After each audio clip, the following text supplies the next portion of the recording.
Nah, ini yang menarik di pasal 11, yaitu di sini ada kepastian hukum untuk wajib pajak yang mengikuti program pengungkapan sukarela. Dalam ayat 1 ini disebutkan bahwa tidak akan diterbitkan ketetapan pajak. Kemudian data yang diungkap tidak akan dijadikan dasar penyelidikan, penyidikan, dan atau penuntutan. Halo Sobat Ngopi Pajak, jumpa lagi dengan saya Eko Dodi Supriyatna di Ngopi Pajak. Video kali ini kita akan bahas terkait dengan Undang-Undang Nomor 7 Tahun 2021 tentang harmonisasi peraturan perpajakan.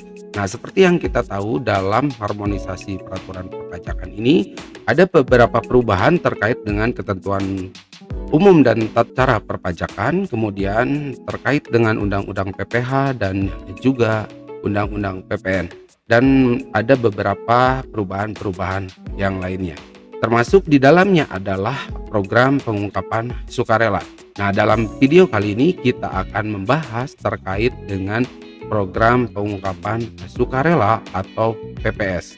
Jika Sobat Ngopi Pajak masih bingung terkait dengan program pengungkapan sukarela ini, apakah akan mengikuti program pengungkapan sukarela ini atau tidak, siapa saja yang boleh mengikuti dan siapa saja yang bisa mengikuti program pengungkapan sukarela, kemudian bagaimana tata caranya dan berapa besar tarif untuk masing-masing harta yang akan diungkap dalam program pengungkapan sukarela ini. Untuk mempersingkat waktu, kita mulai masuk pada materi video kali ini. Namun sebelum kita mulai, silakan Sobat Ngopi subscribe dulu. Materi kita kali ini adalah Tax Amnesty Jilid 2 atau program pengungkapan sukarela. Nah, walaupun pada undang-undang ini atau terkait dengan program pengungkapan sukarela atau PPS ini masih banyak kontroversi ataupun ada beberapa pihak yang pro ataupun ada yang kontra. Karena undang-undang ini telah disahkan dan telah diundangkan, maka mau tidak mau kita tetap harus mengikutinya. Program pengungkapan sukarela jangka waktunya dimulai pada 1 Januari tahun 2022 sampai dengan 30 Juni 2022. Kemudian siapa yang boleh mengikuti program pengungkapan sukarela ini, yaitu adalah wajib pajak yang mau dengan sukarela melaporkan dan mengungkapkan kewajiban perpajakannya. Nah, ini tidak terbatas pada wajib pajak orang pribadi atau badan. Program pengungkapan sukarela ini boleh diikuti oleh wajib pajak orang pribadi ataupun badan. Kemudian selanjutnya, program pengungkapan sukarela ini terbagi menjadi dua.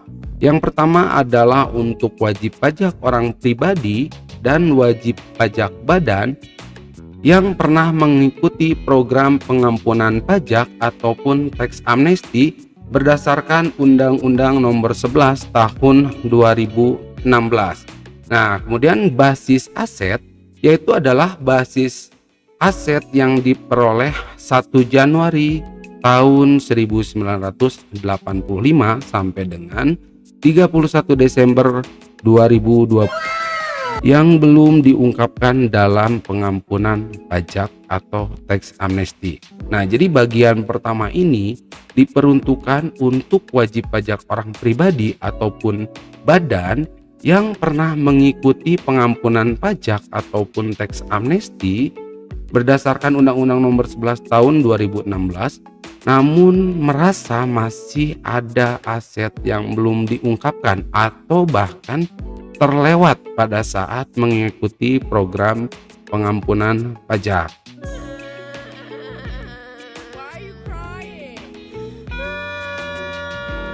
Nah, ini adalah saat yang tepat. Silahkan Sobat Ngopi, baik itu wajib pajak orang pribadi ataupun wajib pajak badan, untuk mengikuti program pengungkapan sukarela ini. Nah, kemudian bagian yang kedua adalah diperuntukkan untuk wajib pajak orang pribadi dengan basis aset, yaitu adalah aset yang diperoleh Januari 2016 sampai dengan 31 Desember 2020 yang belum dilaporkan dalam SPT tahunan. Nah, ini untuk orang pribadi yang memiliki aset yang diperoleh tahun 2016 sampai dengan Desember 2020 namun belum dilaporkan dalam SPT tahunan 2020. Oke. Nah, kemudian selanjutnya dalam program pengungkapan sukarela ini terbagi menjadi 2 skema. Untuk tarifnya bagi skema 1 ini ada dalam pasal 5 ayat 7, yaitu adalah yang pertama sebesar 11%.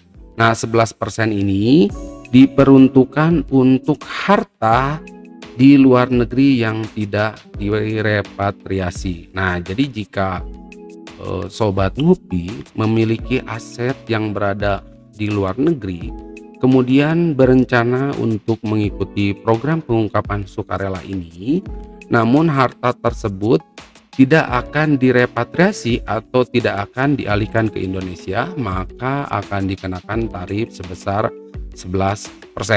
Nah, selanjutnya 8% adalah diperuntukkan untuk harta yang ada di luar negeri, kemudian direpatriasi, dan juga termasuk untuk harta yang berada di dalam negeri.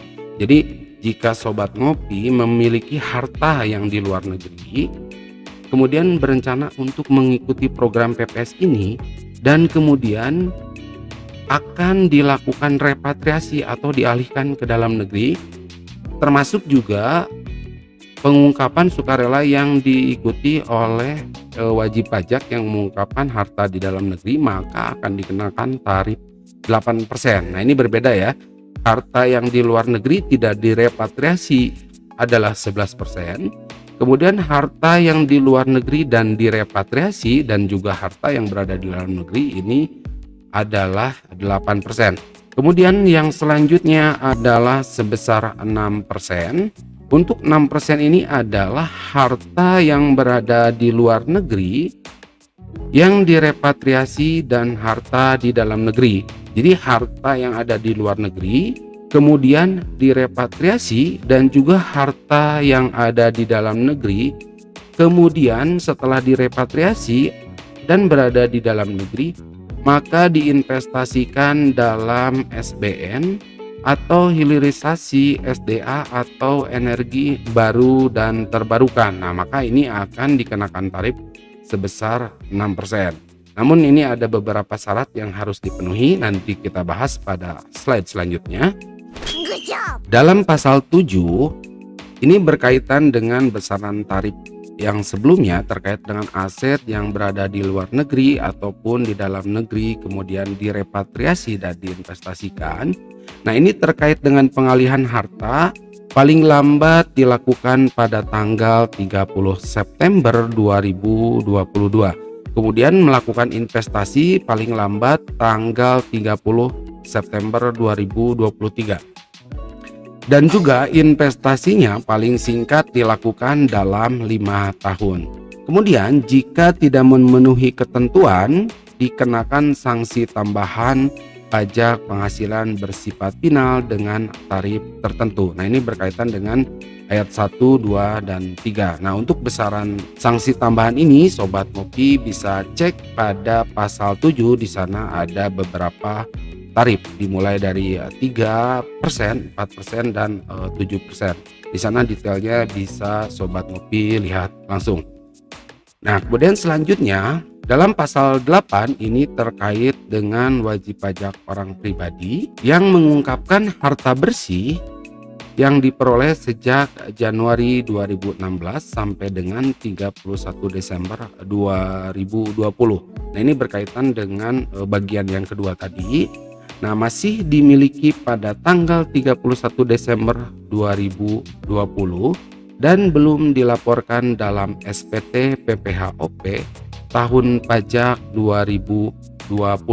Nah, jadi jika Sobat Ngopi memiliki harta sejak 1 Januari 2016 sampai dengan Desember 2020, kemudian masih dimiliki sampai dengan Desember 2020, kemudian belum dilaporkan dalam SPT PPOP tahun pajak 2020.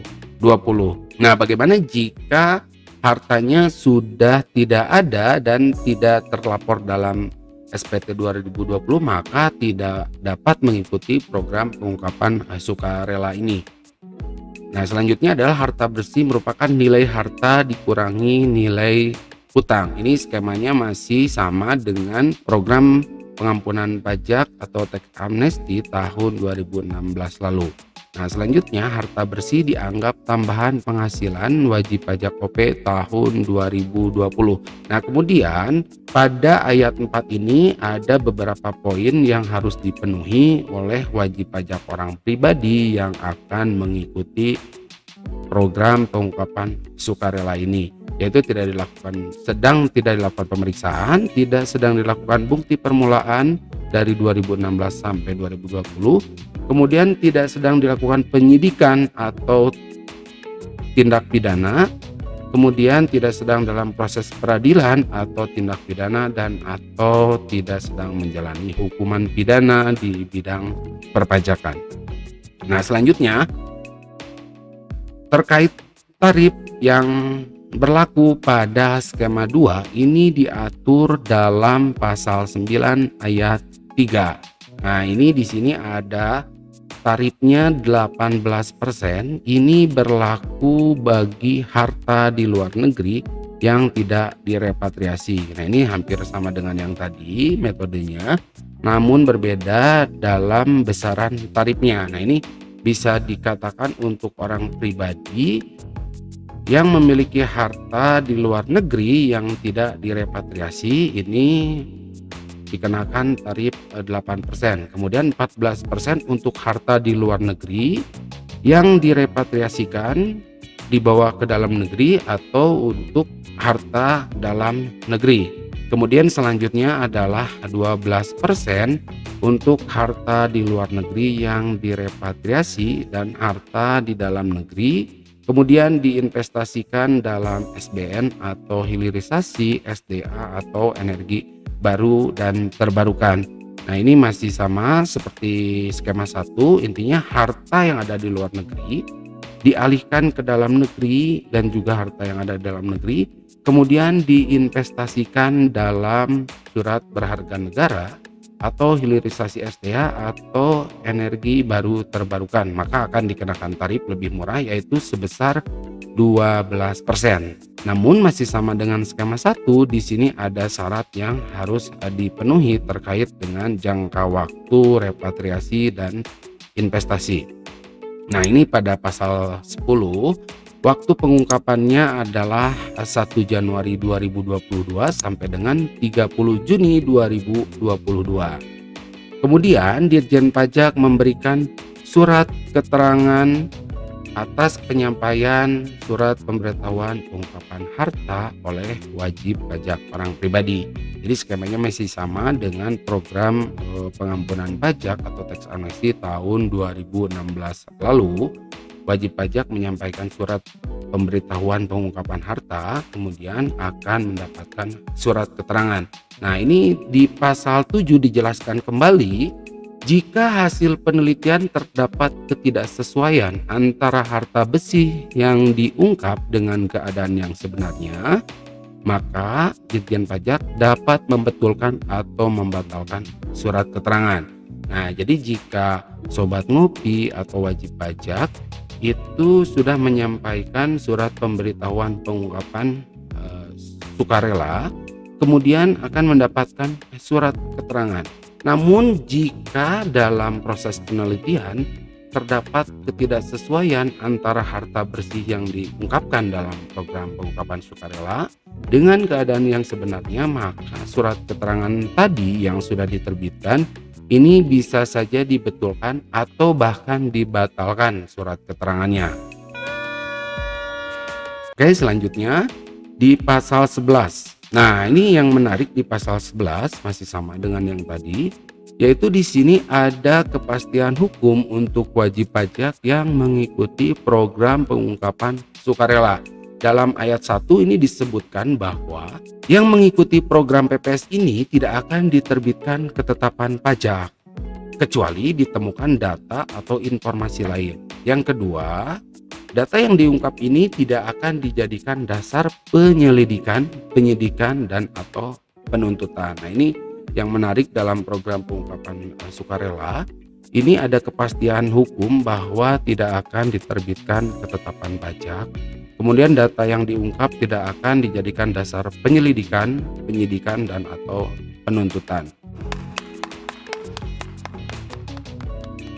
Nah, selanjutnya dalam ayat 2, jika ditemukan data atau informasi lain, maka akan diperlakukan sebagai penghasilan yang bersifat final pada tahun 2022.